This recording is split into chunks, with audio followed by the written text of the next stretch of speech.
करार झाला, त्या कराराबद्दल तुम्ही माहिती घेतली की नाही घेतली मला माहिती नाही, पण सभागृहामध्ये पार्लमेंटमध्ये काय सुरू आहे आपल्याबद्दल याची माहिती आपल्याला शेतकऱ्याला हवी. आज शंखरपट आहे, हा शेतकऱ्यांचा उत्सव आहे, खेळ आहे आणि त्या ठिकाणी त्या गोष्टी बोलल्याच गेल्या पाहिजे.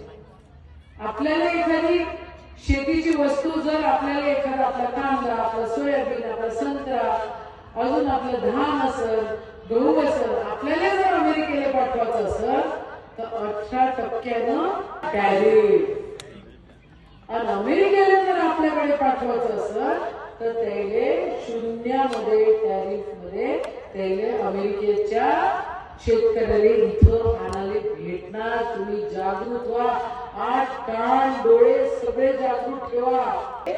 का म्हणून आपण तो करार सही केला आणि का म्हणून शेतीसाठी आपण बाकीचे सगळ्या दुनियेला आपल्याकडे यायला लावतोय आणि आपण का म्हणून त्या ठिकाणी 18% टॅरिफ बोलतोय हे विचाराल की